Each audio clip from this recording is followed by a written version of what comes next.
حضرت شیخ احمد مجدد الفسانی علیہ رحمہ فرماتے ہیں، جو شخص اپنے اوپر 10 چیزوں کو لازم کر لیتا ہے تو لازمی نتیجہ یہ ہوتا ہے کہ وہ متقی بن جاتا ہے۔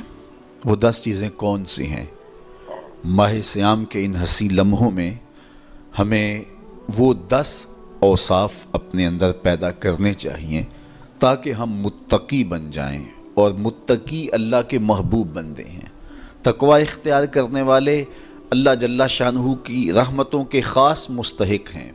جنہیں تقوی کا نور نصیب ہوتا ہے وہ اللہ کی رحمتوں کے سائے میں آ جاتے ہیں۔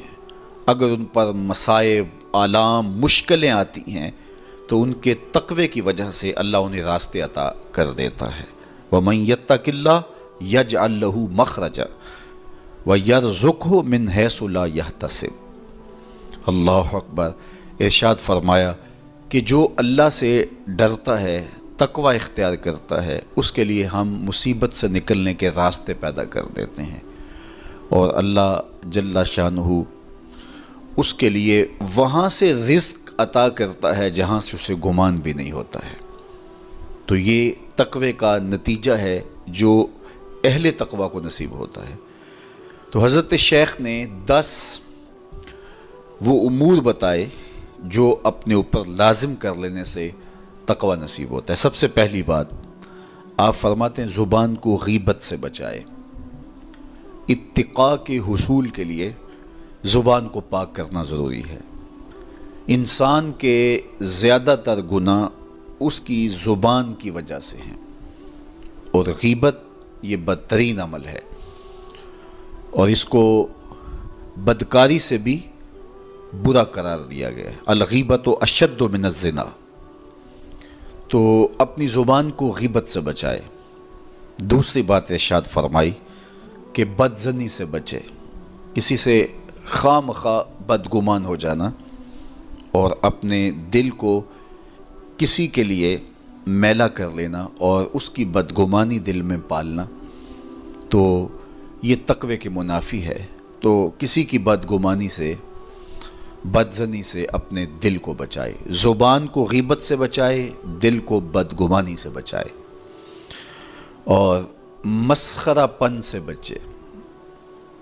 بات بات پہ ٹھٹھے مار کے ہنسنا اور اس طرح کی زندگی بسر کرنا۔ اور آج کل تو جب بھی دوست احباب اکٹھے بیٹھتے ہیں تو سنجیدہ اور متین باتیں کم ہوتی ہیں، زیادہ وقت لطیفوں میں ہی کٹ جاتا ہے۔ انسان کو خوش مزاج ہونا چاہیے، اس کی طبع میں شگفتگی ہونی چاہیے، لیکن شگفتگی، خوش مزاجی اور مسخرہ پن میں فرق ہے، اس کو سمجھنا چاہیے۔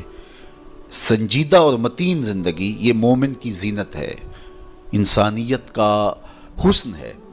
اس لیے تقوی کے حصول میں مانع ہے مسخرہ پن۔ اگر کوئی شخص متقی بننا چاہتا ہے تو اس کو سنجیدہ اور متین بننا ہوگا۔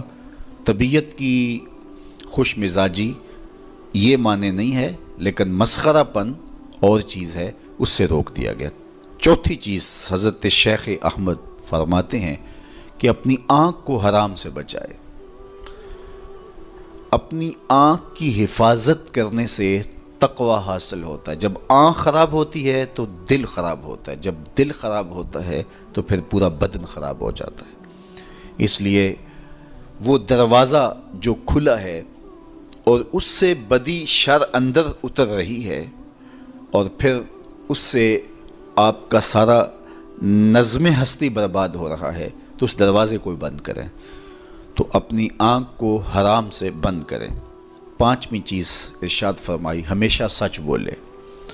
جھوٹا شخص کبھی متقی نہیں ہو سکتا۔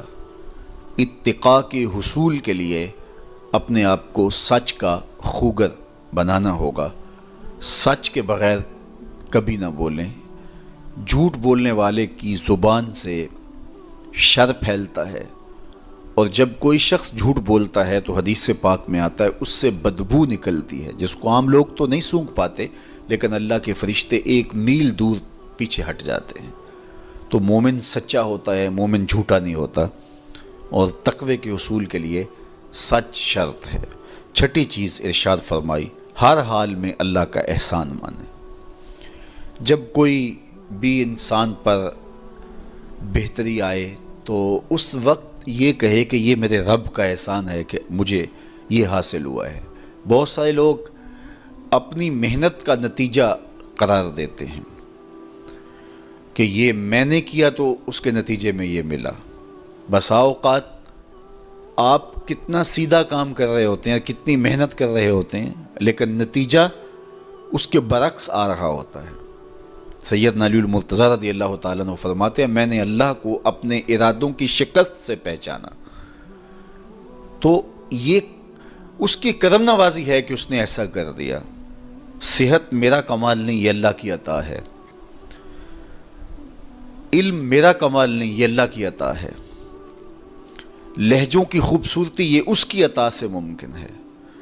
اس نے آنکھوں میں روشنائی رکھی، اس نے توفیق عمل نصیب فرما دی، اس نے اچھائی کی راہوں پہ گامزن کیا۔ ماہ صیام میں روزہ رکھنے کی توفیق ہوئی، صلاۃ التراویح میں حاضری کا موقع میسر آیا، دیگر صالح اعمال تلاوت کلام مجید نصیب ہوئے، تو مت سمجھے کہ یہ کوئی میرا کمال ہے۔ اللہ کا احسان مانے گا تو غرور پیدا نہیں ہوگا، تکبر پیدا نہیں ہوگا۔ تو ہر حال میں اللہ کا احسان مانے، جو بھی خیر اس کو ملے وہ کہے یہ میرے رب کی طرف سے ہے، اور اگر اس کا کرم نہ ہوتا تو یہ عمل مجھے نصیب نہ ہوتا۔ اور کتنے عمل ہیں کہ نصیب ہونے کے بعد عجب سے، تکبر سے، ریاکاری سے برباد ہو جاتے ہیں۔ کیتی کتری پئی کھو محمد تے سکہ بنیا زردہ، کتنے عمل ہیں کہ برباد ہو جاتے ہیں، تکبر آ گیا، عجب آ گیا، ریاکاری آ گئی، تو یہ اس کی طرف سے ہی ہے۔ تو جب یہ کہے گا تو عجب، تکبر، غرور کچھ پیدا نہیں ہوگا، تو پھر عمل قبول ہوگا اور انسان تقوی کی منزل تک پہنچے گا۔ ساتویں چیز، اپنا مال راہ حق میں خرچ کرے، ناحق راستے پر ایک درہم بھی خرچ نہ کرے۔ کمایا ہوا مال راہ حق میں خرچ کرنے سے اتقاء کی دولت نصیب ہوتی ہے۔ اللہ قیامت کے دن بندے کے قدم اپنے حضور سے ہٹنے نہیں دے گا جب تک اس سے 3 سوال نہیں کر لے گا۔ ان میں سے ایک سوال یہ ہوگا کہ مال کمایا کہاں سے، مال خرچ کہاں کیا۔ جس طرح مال حلال کمانا ضروری ہے، مال کو جائز جگہوں پہ خرچ کرنا بھی ضروری ہے، حق کے راستے پہ خرچ کرنا بھی ضروری ہے۔ اس لیے یہ اپنی طبع کے اندر لازم کر لے کہ کبھی بھی اس کا مال کسی ناجائز اور فضول کام میں خرچ نہ ہو، راہ حق میں اس کا مال لگے۔ 8ویں چیز، نفس کے لیے کبھی بڑائی بلندی نہ چاہے، اس سے طبیعت میں سرکشی آئے گی اور تقوی کے راستے میں یہ عمل مانے ہے۔ اور نمازوں کی حفاظت کرے۔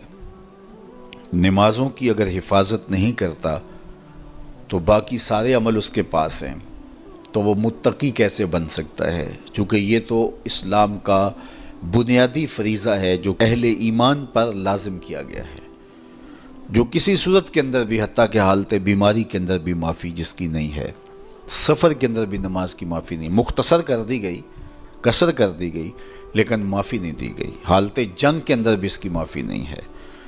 تو نمازوں کی محافظت کرے۔ اور 10ویں چیز، حضرت شیخ فرماتے ہیں عقیدوں کی صحت کا خیال رکھے، اپنے عقیدے، اپنے نظریات خوبصورت رکھے۔